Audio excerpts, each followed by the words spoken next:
近來最引人深思的情節之一，莫過於劍靈、劍媽對陳平安的認主了。一柄古劍，跨越萬年時光，最後竟認了一個連修行門檻都未摸到的燒窯少年為主。而最難想通的就是劍媽為什麼不選擇阿良？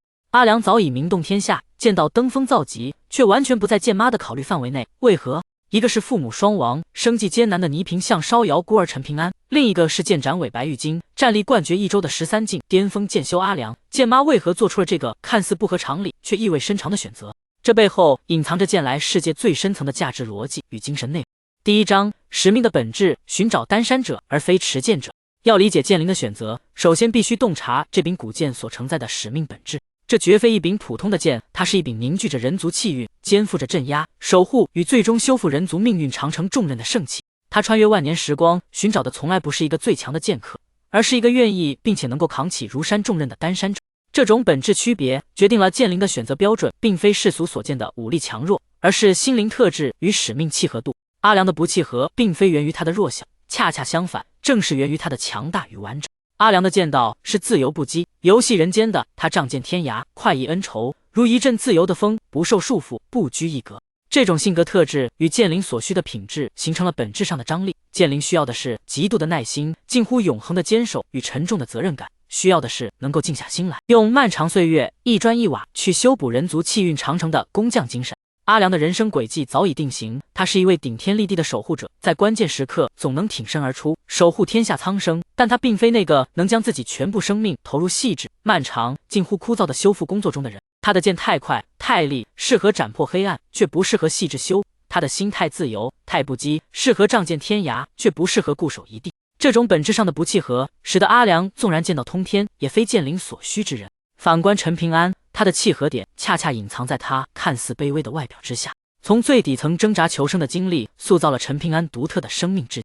他從小就懂得何為責任與堅持，生活中每一次微小的承諾，對他而言都是必須用生命守護的事業。他對齊先生的一句承諾可以堅守一生，對身邊再微弱的美好也願拼死守護。這種發自生命本能的擔當與永不放棄，不是修行得來的神通，而是從苦難中淬煉出的生命底色。劍靈需要的正是這種能将沉重使命融入骨血，視為人生唯一道路的靈魂。陳平安的性格底色，那種在泥濘中依然保持的純粹，在黑暗中依然堅守的善良，在絕望中依然不滅的希望，恰恰與劍靈所需的內核完美契合。他不是最強的，但他是最合適的；他不是最耀眼的，但他是最堅實的。第二章，心性與根基，參天大樹的完滿與璞玉的可塑性。從修行哲學的角度審視，劍靈的選擇蘊含着深刻的哲理，關乎已完成的完滿與待開發的可能性之間的本質區別。阿良代表的是已完成的巔峰，他的劍道已自成宇宙，形成了完整而清晰的道路體系。劍靈若選擇它，更像是在一棵已然參天、枝繁葉茂的大樹上進行嫁接，不僅技術上有難度，更關鍵的是可能限制雙方原本的無限可能。阿良不需要另一條道來定義自己，他的劍心通明，劍意純粹，已經找到了屬於自己的道路。強加一份不屬於他的使命，反而可能破壞他劍道的純粹性與完整性。劍靈與他之間更像是兩座同樣巍峨的山峰，各自獨立，相互欣賞，卻不必合而為一。陳平安則代表着純淨的璞玉，在劍靈蘇醒之時，陳平安甚至還未踏上修行之路，他是一塊未經雕琢的璞玉，更準確地說，是一張潔白無瑕的宣紙。他沒有固有的修行路數，沒有門派的桎梏，沒有成見的束縛，但心性卻如水晶般純粹堅韌。這種狀態賦予了劍靈最大的可能性，它可以成為陳平安修行之路的基石與核心，從頭開始，共同成長，將彼此的命運完全編織在一起。劍靈不僅僅是陳平安的武器，更是他修行的引路人，心靈的伴侶，使命的共擔者。這種共同成長的羈絆，是在歲月中點滴積累的，是在磨難中相互扶持的，是在成長中彼此塑造。它遠比簡單的強強聯合更為牢固，更為深刻，更為持久。這種選擇體現了東方哲學中氣與道的深刻關係。劍靈尋找的不是一個能夠駕馭氣的人，而是一個能夠承載道。陳平安的心靈特質使他成為道的最佳載體，而劍靈所承載的使命正是需要這樣的載體才能完整實現。阿良已經形成了自己的道，他的道路同樣偉大，但方向不同，使命各異。第三章，緣分的重量，雪中送炭與錦上添花的本質區別。時機與情感羈絆是劍靈選擇中另一個不可忽視的關鍵維度。相遇的時機往往決定了關係的本質與深度。劍靈是在陳平安最弱小、最絕望的時刻蘇醒並認可他。那時的陳平安父母雙亡，孤苦無依，在泥平巷中為了一日三餐苦苦掙扎，前路一片漆黑，看不到任何希望。正是在這樣的絕境中，劍靈的出現成為了他生命中唯一的亮光與依靠。這份於絕境中結下的生死相托之情，是世間最牢固的契約。它不是基於利益的計算，不是基於力量的權衡，而是基於最純粹的需要與被需要，拯救與被拯救。這種在微末之時建立的聯繫，有着無法被替代的情感重力。相較之下，對阿良而言，古劍或許只是錦上添花的神器。阿良已經強大到不需要依賴任何外物來證明自己，古劍對他而言可能是一種加持，但絕非必須。他的劍道已經自足，他的力量已經通天。古劍的出現或許能讓他的戰力更上一層樓，但不會改變他的本質與道。這種關係是強者之間的聯合，是資源的優化配置，但它缺乏那種生死相依的情感深度與命運共鳴。而對陳平安而言，劍靈是改變命運的唯一。它不僅僅是武器，更是希望，是方向，是存在得意義。劍靈的選擇包含了一種超越功利計算的偏愛與投資。他看重的不是陳平安現在有什麼，而是他未来能成為什麼，以及彼此能共同成就什麼。這是一種基於潛力的選擇，一種基於靈魂共鳴的選擇，一種基於共同使命的選擇。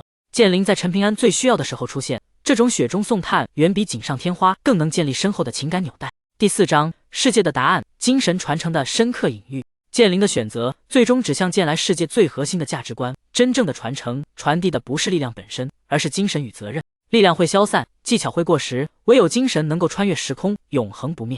劍靈等待萬年，等的不是一個能駕馭他鋒利的人，而是一個能理解他為何而鋒利，願意為他守護之物付出一生的人。他尋找的不是持劍者，而是傳道者；不是使用者，而是繼承者。陳平安的泥腿子身份恰恰是一種深刻的象徵。最高貴的使命，往往由最質樸、最堅韌的心靈來承擔。他的卑微出身不是缺陷，反而是優勢，因為他懂得人間疾苦，理解蒼生不易。他的守護不是高高在上的施捨，而是感同身受的擔當。陳平安的成長之路，就是劍與人互相成就，共同詮釋守護真意的過程。劍靈賦予他力量與方向，他以自己的生命诠釋劍靈的使命。他們之間的關係不是主僕，不是利用，而是共生，是共修，是共擔。陳平安每一次的成長，都讓劍靈的使命更加清晰；劍靈每一次的指引，都讓陳平安的道路更加堅定。這種相互塑造的關係，正是最理想的傳承方式。而阿良，他本身就已經是另一種完滿的答案。他有自己的路要走，有自己需要守護的人和事。他的劍道同樣偉大，他的守護同樣堅定，但他不需要成為劍靈的答案，正如劍靈也不是他劍道的必須。阿良的存在證明了劍道可以有不同的實現方式，守護可以有不同的表現形式。它是自由的劍，是瀟灑的劍，是快意恩仇的劍。这種劍道同樣值得尊敬，同樣在守護這個世界。第5章，精準匹配，靈魂共鳴，超越力量權衡。因此，劍靈的選擇並非錯誤或低估，而是一次無比精準的匹配。他用萬年的孤獨等待篩選出了一個靈魂，這個靈魂或許起步於塵埃，卻擁有扛起蒼穹的脊梁；或許不懂劍招，卻早已在生活的磨難中領悟了劍最根本的意志、守護與堅持。劍來通過劍靈的選擇，向我們傳達了一個深刻的道理：真正的強大不是外在力量的堆積，而是內在精神的豐盈；真正的契合不是表面條件的匹配，而是靈魂深處的共鳴；真正的傳承不是力量的轉移，而是精神的延續。陳平安與劍靈的故事是一個關於成長、責任與使命的寓言。它告訴我們，最偉大的力量往往源自最卑微的起點，最堅定的守護往往出自最質樸的心靈，最持久的傳承往往基於最深刻的理解。在這個崇尚力量、追逐強者的修行世界中，劍靈的選擇猶如一股清流，提醒我們，有些價值高於力量，有些選擇超越功利，有些契合直指靈魂。劍靈的萬年等待，等來的不是最強的劍客，而是最合適的傳人。這份選擇不僅改變了陳平安的命運，也成就了劍靈自身的使命，更詮釋了劍來世界最深層的價值邏輯。在這個世界上，有些東西比力量更重要，有些選擇比利益更珍貴，有些靈魂比天賦更難得。